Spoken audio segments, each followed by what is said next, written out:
É importante identificar. Agora virão as tabelas lá para vocês preencherem, aplicar o conhecimento que adquiriram para fazer treinamento aeróbico, treinamento de força, treinamento de resistência da força, treinamento de flexibilidade, alongamento, entre outras coisas. Como é que a gente faz? Partimos primeiro de um pressuposto de que o indivíduo que a gente vai fazer isso tem algumas características. 18 anos de idade, sexo masculino, 1,7 metros, frequência cardíaca de repouso 75, então a gente estou indicando assim, ó, se você quiser usar uma fórmula que usa a frequência cardíaca de repouso, que é uma que eu ensinei, a gente vai olhar, você tem maneira de calcular aqui, pesa 85 kg e a medida da cintura 95. Vamos ver o que eu estou querendo? Vamos lá, vamos dar só uma retornada para poder a gente entender melhor o que quer dizer esses protocolos de cálculo de frequência cardíaca e ver a diferença entre eles, né? Então, o protocolo de Carvone, ele pega o seguinte, ó, conseguiu numa pesquisa de larga escala que a frequência máxima dos indivíduos se aproximam de uma ideia de 220 menos a idade. Então aqui fiz uma coluninha aqui representando o limite da frequência cardíaca máxima, que seria 220 menos a idade.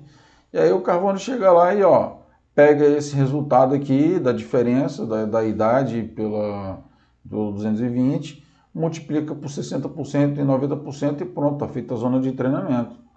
É assim que a zona de treino de Carvone e os seus colaboradores.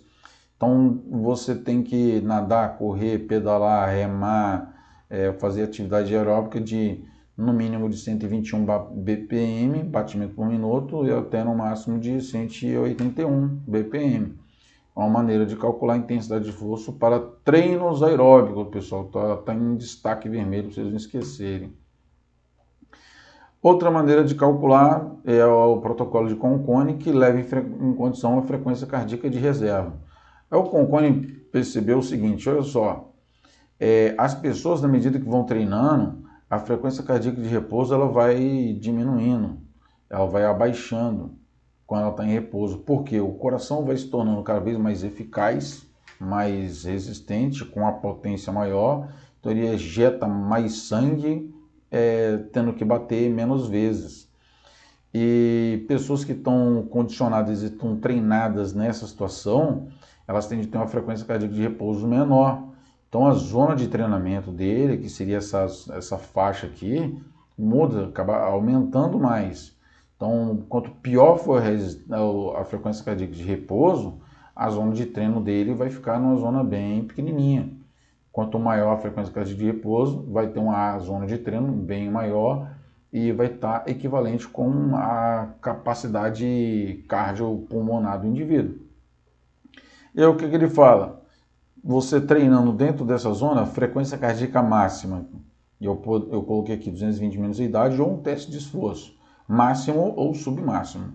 Máximo quando se induz o sujeito ao esforço máximo, ou submáximo quando ele quase chega no máximo e você vai lá e interrompe. Pessoas de determinadas idades, está começando a fazer exercício, idosos e tal, no submáximo. Pessoas que estão acostumadas a treinar, treinam bastante, então um teste de esforço máximo para saber até onde ele vai. É melhor, que vai ajudar você a calcular melhor isso aqui. Zona alvo de treino. A zona alvo de treino vai estar aqui entre o mínimo e o máximo, que é de 60% vezes essa diferença aqui da máxima menos o de repouso, a 85% da frequência cardíaca de reserva. Então a frequência cardíaca de reserva é isso. Então ela está de repouso menos a frequência cardíaca máxima, o que sobra é essa daqui, essa frequência cardíaca de reserva, essa aqui é de repouso. Então você multiplica sobre a de repouso e depois você soma de reserva e depois soma com a de repouso. Aí você vai ter uma zona de treinamento diferente do que o Concone prescreve. Então vamos lá a forma, zona de treinamento, frequência cardíaca de repouso. Você vai lá, se eu não me engano, que a gente colocou 75 BPM. mais 60% da frequência cardíaca de reserva. Qual é a frequência cardíaca de reserva? É a máxima do teste menos a de repouso. Então é essa daqui. Então você tem essa frequência cardíaca de reserva, a gente coloca 220 menos a idade menos 75, 127 BPM. Você multiplica por 60% e depois soma por 75. Olha o mínimo que deu, 151 para esse mesmo indivíduo. Na outra fórmula estava dando 121, diferença de 30 BPM. Pessoal, 30 BPM, quem está treinando, é muita coisa, não é pouca coisa. E a máxima? Mesma coisa, só que, né, usando a mesma ideia aqui, né, do que foi explicado anterior, só que ao invés de você multiplicar a frequência cardíaca de reserva dele por 60%, você multiplica por 85%. Aí você vai achar a zona, o limite máximo, que depois de feito o teste, né, da frequência cardíaca de reserva dele, que é 127, multiplica por 85%, seria aqui, não é o máximo ainda, mais 85 dá 183. Aqui aumentou 3 BPM, o outro lado está dizendo 181, se eu não me engano, né? Então deu um pouquinho diferente. Vamos ver outros mecanismos de controle da intensidade de esforço, que por enquanto esses dois são dois indicadores importantes para controlar a frequência cardíaca de treinamento, ou intensidade de esforço pela frequência cardíaca de treinamento para treinamentos aeróbicos, somente. E tem outros, professor? Tem. Então, primeiro vamos olhar lá, como é que a gente monitora a nossa frequência cardíaca? A gente pode monitorar ela usando a medida radial do pulso. Você coloca os dois dedos, o indicador, o dedo médio, nessa posição aqui tem o osso, tem o intermédio, mais ou menos nesse buraco aqui. Você está vendo que ela está colocando o dedo quase praticamente em cima do meu relógio, né? Mas não, é mais ou menos aqui nesse fulcro aqui. E aqui você já consegue identificar. Então, em repouso é facinho fazer isso aí. Agora, durante o treino, correndo, para poder saber se você está na zona de treino ideal, isso aí já fica meio complicado. Pode até tentar fazer, né? Você medir durante 10 segundos e multiplica por 6 e você tem uma ideia e continua correndo. Falou, epa, estou correndo demais, diminui. Ou estou correndo de menos, aumenta. Você faz esses ajustes aí. Medido durante 10 segundos ou 15 segundos, né? Outro recurso utilizado são os frequencímetros, né? Pessoal, um frequencímetro aí, o mais barato que eu já vi até agora aí, deve estar em torno de, no mínimo, 150 a 200 reais só para medir sua frequência cardíaca, né? Então você pega essa fita elástica, mais esse sensor que fica no centro do peito, meio umedecido ali, e você tem um relógio que ele capta a transmissão dos dados que ele emite ali da captação da frequência cardíaca, diretamente do seu coração para o relógio, e aqui você tem uma precisão de sua frequência cardíaca. Por isso que a gente tem que aprender a fazer aquelas continhas da frequência cardíaca, porque você compra um aparelho desse aqui, vai treinar, não sabe nem o que vai fazer, como é que vai usar como, o que você vai fazer, como é que você vai calcular. Você fala, não, vou fazer um treinamento aeróbico e eu vou treinar na perspectiva de Concone colaboradores, considerando a minha frequência cardíaca de reserva. Excelente, muito bom. A ideia é essa mesmo, né? Tem vantagens e desvantagens, mas está sabendo utilizar o frequencímetro. Aí sim, agora faz sentido usar o frequencímetro. Vou deixar isso aqui no PowerPoint e vocês leiam com um pouco mais de detalhe sobre essas informações que a gente está passando aqui. Agora eu vou mostrar para vocês uma outra maneira de medir a frequência cardíaca, ou frequência cardíaca não, a nossa intensidade de esforço pela técnica da escala de Borg, ou a escala de percepção de esforço. Aqui é um psicólogo que ele fez um paralelo entre a sua expressão facial e a sua intensidade de esforço. Na medida que você vai aumentando a sua intensidade de esforço, seja aeróbico ou não, essa que é também uma outra vantagem da escala de Borg.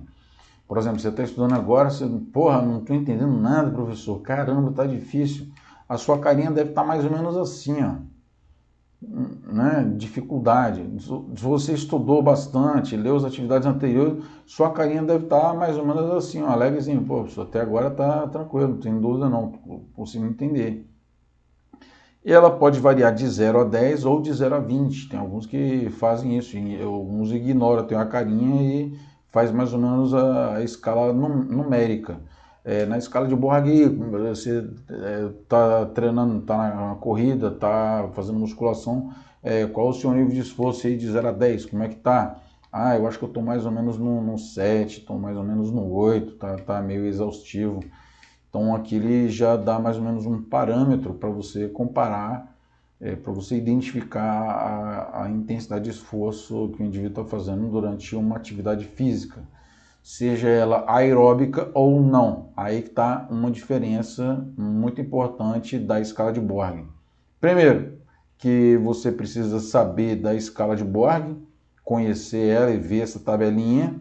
Depois que você viu, gravou, registrou, fotografou, imprimiu, guardou, você usa ela e você não precisa ficar medindo a sua frequência cardíaca. Você vai usar por aqui, para treinar. Qual a diferença da escala de Borg para outras maneiras de medir a frequência cardíaca? Então vamos lá. Primeiro, custo baixo. Você olhou na internet, procura a escala de percepção de esforço, identificou aqui e pronto, já tem. Você não precisa gastar mais nada. Ou você já tira daqui mesmo de onde eu estou apresentando. A aplicação é bem simples e eu acho que não é tão difícil você entender o que significa. A expressão facial, ela tem correspondência com uma intensidade de esforço que você está sendo submetido ali. Se ajusta melhor à individualidade biológica, então, ou seja, de criança, de mulher, de idoso, de atletas que acordaram, não dormiram direito, passou mal, então o dia do treino dele era para ele treinar aqui, ó, no 7, de moderado a intenso. Vamos supor que ele fez uma corrida de 20 quilômetros por 15 km por hora, que era o que ele deveria fazer aqui, que corresponderia aos 7. Como ele passou mal, então se ele fizer isso vai equivaler a um 9. Então ele vai ter que reduzir tanto a duração do esforço quanto a intensidade do esforço para poder ficar com essa carinha aqui correspondente a isso, que vai chegar a isso. Então ele consegue de uma maneira, vamos dizer assim, mais inteligente do que a outra, não mecanizada, que você calculou, numerou e não muda, aqui você tem condição de observar a expressão facial e verificar o que está mais justo, adequado ou não para um determinado indivíduo, né? A aplicação para qualquer tipo de treinamento físico, então treinamento aeróbico, treinamento resistido com peso, treinamento resistido com peso para força, resistência, flexibilidade, entre outros. Frequência cardíaca não, a frequência cardíaca tem relação à atividade aeróbica. Com a atividade neuromuscular não existe relação entre eu faço uma atividade mais intensa e a frequência cardíaca sobe, não tem uma regularidade, por isso que não se ajusta, né? Se ajustar às condições imediatas de treinabilidade do indivíduo, já expliquei em relação a um atleta, por exemplo, uma pessoa que não dormiu direito, naquele dia que ela deveria treinar de uma forma, nesse dia ela não dá conta. Você tem que fazer o seu devido ajuste.